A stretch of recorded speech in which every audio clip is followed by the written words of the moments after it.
नमस्कार मित्रों, आज हम आपके बीच में जो उत्तर प्रदेश लोक सेवा आयोग है उसकी जितनी भी परीक्षाएं होती हैं उसके लिए बहुप्रतीक्षित जो मैगजीन होती है घटना चक्र आई दृष्टि 2024 अभी आज ही ये रिलीज़ हुआ है और हम आपके बीच में इसको लेके हाजिर हैं।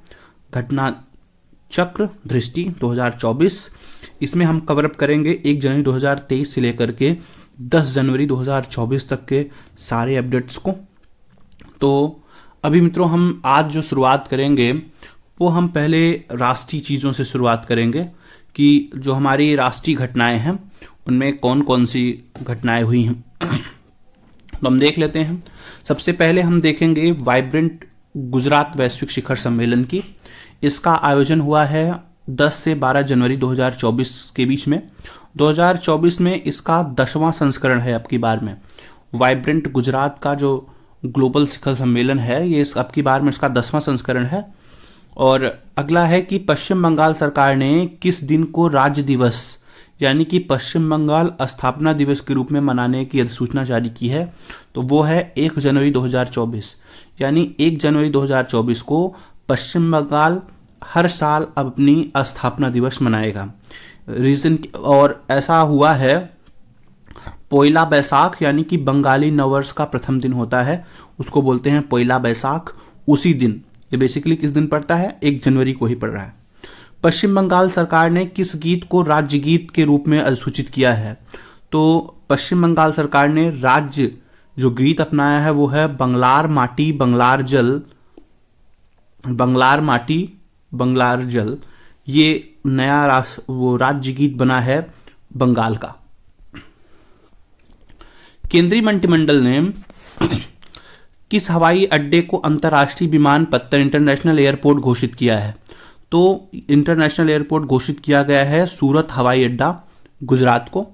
भारत का पहला पूर्णतः इंटीग्रेटेड स्कूल ऑफ सस्टेनेबिलिटी कहाँ लॉन्च किया गया है? तो भारत का पहला integrated school of sustainability launch किया गया है आईआईटी कानपुर में। कोटक महिंद्रा बैंक और आईआईटी कानपुर की ये कोलैबोरेशन से इसको एस्टेब्लिश किया गया है। कैश फॉर क्वेरी मामले में संलिप्तता के कारण किस सांसद को लोकसभा से अयोग्य घोषित किया गया है? तो वो 8 दिसंबर 2023 को हुआ है। वो थी महुआ मोइत्रा जो टीएमसी से आती हैं, अखिल भारतीय तृणमूल कांग्रेस ममता बनर्जी की पार्टी से आती हैं। ये महुआ मोइत्रा जो है वो कृष्णानगर पश्चिम बंगाल से सांसद थी। इनके ऊपर आरोप ये लगा है कि ये संसद भवन में किसी बिजनेसमैन से पैसे लेकर संसद के अन्य सभी सदस्यों से प्रश्न पूछती थी। इसके जवाब में इनको अयोग्य घोषित कर दिया गया है। किसके द्वारा क्राइम इन इंडिया 2022 रिपोर्ट जारी की गई है? तो क्राइम इंडिया 2022 की रिपोर्ट जारी किया है एनसीआरबी ने। एनसीआरबी का मतलब है कि नेशनल क्राइम रिकॉर्ड्स ब्यूरो, राष्ट्रीय अपराध रिकॉर्ड ब्यूरो। इस रिपोर्ट के अनुसार प्रति लाख जनसंख्या पर अपराध दर वर्ष 2021 में 545.9 से घट करके 2022 में 422.2 हो गई है। तो इतने घटे हैं, यानी कि 2021 का अपेक्षा 2022 में अपराधों का जो वो रहा है प्रति लाख जनसंख्या पर वो घटे हैं। प्रति लाख जनसंख्या पर सबसे कम अपराध किस महानगर में दर्ज किए गए हैं? तो प्रति लाख जनसंख्या पर सबसे कम अपराध दर्ज किया गया है कोलकाता में। विश्व के सबसे पहले पोर्टेबल अस्पताल का अनावरण कहाँ किया गया है? तो विश्व के सबसे पहले पोर्टेबल अस्पताल का अनावरण किया गया है गुरुग्राम हरियाणा में। इस अस्पताल का क्या नाम है? तो इस अस्पताल का नाम है आरोग्य मैत्री एंड क्यूब। तो विश्व के पहले पोर्टेबल अस्पताल गुरुग्राम हरियाणा में स्थापित हुआ है। इसका नाम है आरोग्य मैत्री एवं क्यूब। इसे किस परियोजना के तहत निर्मित किया गया है? याद रखिएगा ये परियोजना है भीष्म परियोजना। भीष्म परियोजना के तहत में इसे स्थापित किया गया है गुरुग्राम हरियाणा में। आरोग्य मैत्री एवं क्यूब नाम से विश्व का पहला पोर्टेबल अस्पताल है।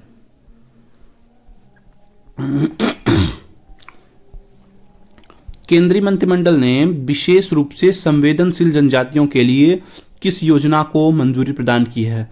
तो याद रखिएगा, जो सेंट्रल गवर्नमेंट है, मंत्रिमंडल है, कैबिनेट ने, उसने पीएम जनमन योजना, पीएम जनमन नामक योजना लॉन्च किया है, जो विशेष प्रकार संवेदनशील जनजातियों से संबंधित है। प्रधानमंत्री जनमन का विस्तारित रूप क्या है? तो इसका फुल फॉर्म है प्रधानमंत्री जनजाति आदिवासी न्याय महाअभियान। तो ये इसका फुल फॉर्म है। द हम्प नामक द्वितीय विश्व युद्ध संग्रहालय का उद्घाटन कहाँ किया गया है? तो ये किया गया है पासीघाट में। पासीघाट में कहाँ? अरुणाचल प्रदेश में। तो द्वितीय विश्व युद्ध का संग्रहालय बनाया गया है, वो भी भारत में बना है, अरुणाचल प्रदेश में बना है, पासीघाट में, जिसका नाम है द हम्प।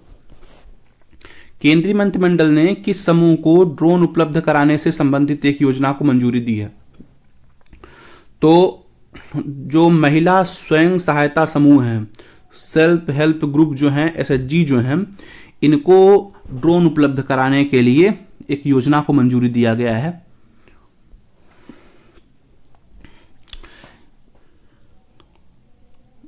ये देखिए यहां पर 10,000वें जन औषधि केंद्र का उद्घाटन किया गया है एम्स देवघर में। एम्स देवघर मतलब झारखंड में। ये जन औषधि केंद्र का 10,000वां केंद्र स्थापित हुआ है। आयुष्मान भारत हेल्थ और वेलनेस सेंटर का नाम बदल करके अब क्या रख दिया गया है? तो अब रख दिया गया है आयुष्मान आरोग्य मंदिर। जो आयुष्मान भारत हेल्थ था या वेलनेस सेंटर था, इसका नाम बदल करके क्या रख दिया गया है? आयुष्मान आरोग्य मंदिर। काशी तमिल संगमम का दूसरा चरण स्थापित किया गया है। यह स्थापित किया गया है 13 से 30 दिसंबर 2023 तक। यह संगम कहाँ आयोजित किया गया है? तो यह संगम स्थापित किया जाएगा वाराणसी, उत्तर प्रदेश में। गुजरात ने किस मछली को राज्य मछली घोषित किया है? तो गुजरात ने घोल मछली को राज्य मछली घोषित किया है। किस राज्य के रिस्पॉन्सिबल टूरिज्म मिशन को संयुक्त राष्ट्र विश्व पर्यटन संगठन WTO की ग्लोबल केस स्टडीज लिस्ट में शामिल किया गया है? तो शामिल किया गया है केरल को। तो केरल क्या बना है? रिस्पॉन्सिबल टूरिज्म मिशन का संयुक्त राष्ट्र विश्व पर्यटन केंद्र बना है ये केरल। विश्व के सबसे पहले 3D प्रिंटेड मंदिर, विश्व के सबसे पहले 3D प्रिंटेड मंदिर का अनावरण किया गया है सिद्धिपेट में। और ये सिद्धिपेट कहाँ है? तेलंगाना में है। तो ये विश्व का पहला 3D प्रिंटेड मंदिर है। साथी पोर्टल लॉन्च किया गया है शिक्षा मंत्रालय और IIT कानपुर की मदद से। साथी का जो फुल फॉर्म है वो है self assessment test and help entrance examination. ये IIT कानपुर और केंद्रीय शिक्षा मंत्रालय के कोलैबोरेशन से एस्टैब्लिश किया गया है, जिसका नाम है साथी पोर्टल। अग्नि पहल किस मंत्रालय के द्वारा लॉन्च किया गया है? तो अग्नि पहल लॉन्च किया गया है केंद्रीय आयुष मंत्रालय के द्वारा। केंद्रीय आयुष मंत्रालय के द्वारा स्थापित किया गया है अग्नि। अग्नि का क्या मतलब है? तो अग्नि का मतलब है, अग्नि से तात्पर्य है आयुर्वेद ज्ञान नैपुण्य पहल। अग्नि से बेसिकली यही तात्पर्य है, आयुर्वेद ज्ञान नैपुण्य इनिशिएटिव यानी कि पहल। किस शहर में विकसित भारत संकल्प यात्रा का शुभारंभ किया गया है? तो विकसित भारत संकल्प यात्रा का शुभारंभ किया गया है खूंटी, झारखंड में। किस राज्य द्वारा हर बच्चे के लिए हर अधिकार शुरू किया गया है? यह बहुत ही इंपॉर्टेंट है। ये शुरू किया गया है उत्तर प्रदेश सरकार के द्वारा, हर बच्चे के लिए हर अधिकार। City investment to innovate aggregate and sustain 2.0 यानी कि सिटीज 2.0 कहाँ लॉन्च किया गया? लॉन्च किया गया 16 नवंबर 2023 को। सिटीज 2.0 का मुख्य उद्देश्य है एकीकृत अपशिष्ट प्रबंधन के साथ में चक्रीय अर्थव्यवस्था को बढ़ावा देना। एकीकृत अपशिष्ट प्रबंधन के साथ में चक्रीय अर्थव्यवस्था को बढ़ावा देना। उत्तर प्रदेश के पहले भेड़ बकरी पालन प्रशिक्षण केंद्र का लोकार्पण कहाँ किया गया है? तो उत्तर प्रदेश के पहले भेड़ बकरी पालन प्रशिक्षण केंद्र का लोकार्पण इटावा में किया गया है 2 नवंबर 2023 को। उत्तर प्रदेश के किस जिले में देश के सबसे बड़े कन्या पूजन कार्यक्रम शक्ति वंदन, उत्तर प्रदेश के किस जिले में कन्या पूजन का सबसे बड़ा कार्यक्रम शक्ति वंदन का आयोजन किया गया है? तो शक्ति वंदन का आयोजन किया गया है 22 अक्टूबर 2023 को। 22 अक्टूबर 2023 को कहाँ पर किया गया? ये गोंडा में किया गया है। तो याद रखिएगा, शक्ति वंदन कार्यक्रम जो है बहुत इंपॉर्टेंट है। ये किसके लिए किया गया है? तो सबसे बड़ा कन्या पूजन प्रोग्राम था जो कि गोंडा में आयोजित हुआ है। और उत्तर प्रदेश में भेड़ बकरी पालन प्रशिक्षण का लोकार्पण कहाँ किया जा रहा है? इटावा में। प्रधानमंत्री नरेंद्र मोदी ने अपने चित्तौड़गढ़ राजस्थान दौरे पर किस ऐतिहासिक मंदिर का दौरा किया? तो प्रधानमंत्री जब राजस्थान गए थे चित्तौड़गढ़ के दौरे पर, तो वहां पर उन्होंने सांवरिया केंद्र मंदिर का उन्होंने दौरा किया था बेसिकली।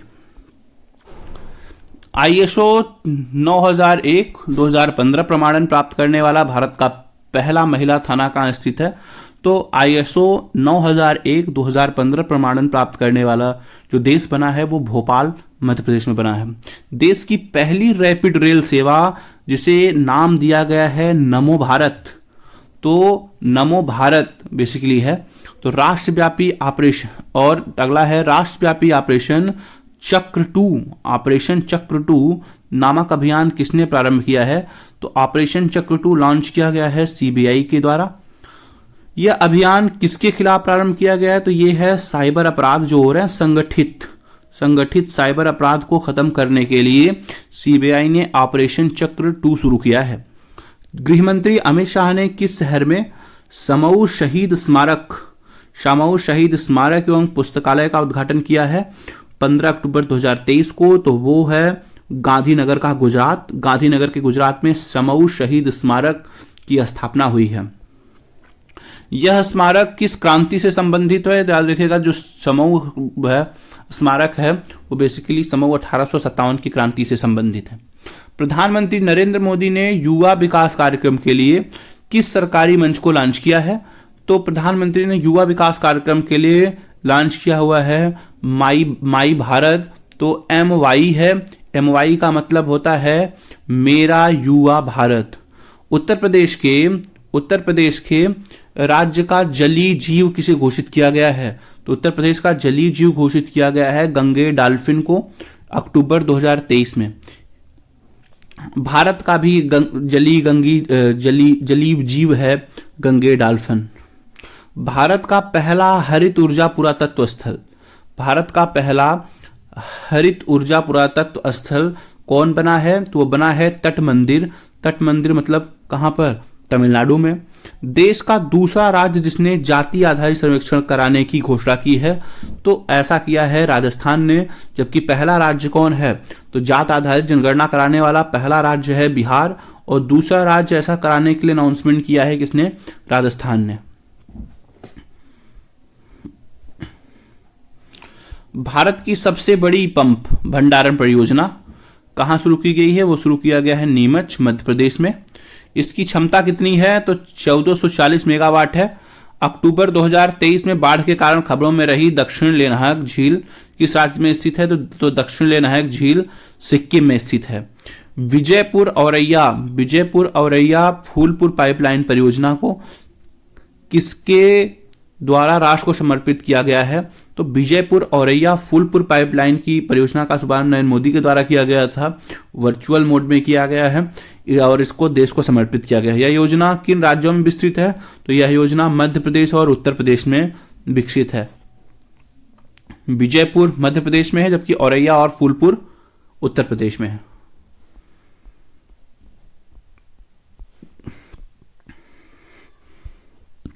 स्वच्छ भारत मिशन ग्रामीण चरण 2 के तहत में किस राज्य को 100% ODF प्लस का दर्जा मिला है? 100% ODF प्लस का दर्जा दिया गया है उत्तर प्रदेश को। और पहला नीलगिरी ताहर दिवस कब मनाया गया? तो 7 अक्टूबर 2023 को। नीलगिरी ताहर को जो तमिलनाडु है, तमिलनाडु ने अपना राज्य का राजकीय पशु घोषित किया है नीलगिरी ताहर को। पुराने संसद भवन को किस नाम से जाना जाएगा? तो पुराने संसद भवन को संविधान सदन के नाम से जाना जाएगा। आदि शंकराचार्य की statue of oneness statue of oneness का अनावरण किया गया है ओमकारेश्वर में, मध्य प्रदेश में। महिला आरक्षण विधेयक 2023 लोकसभा में कब पारित किया गया? तो 20 सितंबर 2023 को यह पारित किया गया है। इस विधेयक को राज्यसभा में कब पारित किया गया? इस विधेयक को राज्यसभा में पारित किया गया है 21 सितंबर 2023 को। यह कौन सा संविधान संशोधन है? तो याद रखिएगा, यह 128वां संविधान संशोधन है, संविधान संशोधन बिल है, जबकि संविधान संशोधन में ये 106 है। 2023 में किस पशु को खाद्य पशु के रूप में मान्यता दी गई है? तो सितंबर 2023 में खाद्य पशु के रूप में मान्यता दी गई है मिथुन को। केंद्र सरकार ने कारीगरों के लिए कौन सी योजना प्रारंभ की है? तो कारीगरों के लिए जो योजना लॉन्च हुई है वो है विश्वकर्मा योजना। विश्व की किस सबसे बड़ी MICE सुविधाओं से एक का प्रधानमंत्री नरेंद्र मोदी ने उद्घाटन किया है? तो ये है यशोभूमि। ये विश्व की सबसे बड़ी MICE सुविधाओं में से एक है। MICE सुविधाओं का पूर्ण रूप का मतलब क्या होता है? इसका मतलब होता है meeting, incentives, conference and exhibition, यानी कि बैठकें, प्रोत्साहन, सम्मेलन और प्रदर्शनियां। प्रधानमंत्री मोदी ने कहा एथिलीन क्रैकर परियोजना का आधारशिला रखा है? तो उन्होंने रखा है बीना रिफाइनरी मध्य प्रदेश में एथिलीन क्रैकर परियोजना का आधारशिला। किस राज्य ने राज्य की पहली सेवा क्षेत्र नीति को मंजूरी प्रदान किया है? राज्य की पहली सेवा क्षेत्र को मंजूरी दिया है उत्तराखंड ने। भारतीय सेना ने पूर्व सैनिक और शहीदों के परिजनों के कल्याण के लिए कौन सा प्रोजेक्ट तैयार किया है? तो प्रोजेक्ट नमन। तो प्रोजेक्ट नमन का संबंध इंडियन आर्मी से है। इंडियन आर्मी के उन लोगों से जो किसी युद्ध में शहीद हो चुके हैं, उनके परिवारजनों का देखभाल करने के लिए जो स्कीम लाई गई है उसका नाम है प्रोजेक्ट नमन। केंद्रीय मंत्रिमंडल ने उज्ज्वला योजना के किस वर्ष तक विस्तारण करने की मंजूरी प्रदान की है? तो जो उज्ज्वला योजना है उसको एक्सपेंड कर दिया गया है 2025 से 26 तक। 2025 से 26 तक उज्ज्वला योजना को एक्सटेंड कर दिया गया है। स्वच्छ वायु सर्वेक्षण 2023 में राष्ट्रीय स्तर पर 10 लाख से अधिक की आबादी पर शीर्ष 3 शहर, 10 लाख की आबादी के शीर्ष 3 शहर कौन कौन से हैं? तो वो हैं इंदौर, आगरा और ठाणे। तो स्वच्छ वायु सर्वेक्षण 2023 में राष्ट्रीय स्तर पर 10 लाख से अधिक की आबादी पर, 10 लाख से ज्यादा आबादी कहाँ कहाँ है और जहां पर अच्छे शहर हैं वायु सर्वेक्षण है, तो इंदौर दूसरे पर, पहले पर, दूसरे पर आगरा, तीसरे पर ठाणे जो कि महाराष्ट्र में है। केंद्र सरकार ने उधमपुर रेलवे स्टेशन का केंद्र सरकार ने उधमपुर रेलवे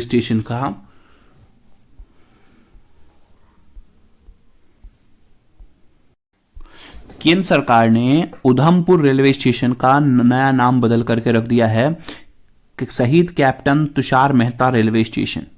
तो उधमपुर रेलवे स्टेशन का नया नाम शहीद कैप्टन तुषार महाजन रेलवे स्टेशन पड़ गया है। उत्तर प्रदेश राज्य की किस नदी पर जटायु क्रूज सेवा शुरू किया गया है? तो जटायु क्रूज सेवा शुरू किया गया है सरयू नदी, जिसके किनारे पर अयोध्या बसा हुआ है।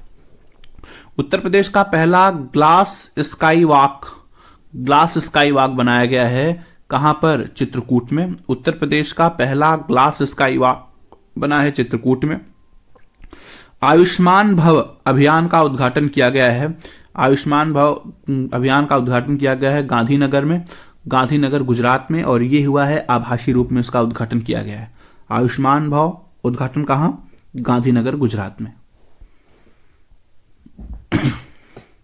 संक्षिप्तकी वाला पोर्शन देख लिया है। इसके बाद में हमारा जो है वो इंटरनेशनल है, इसको हम अगले सेगमेंट में देखेंगे। धन्यवाद।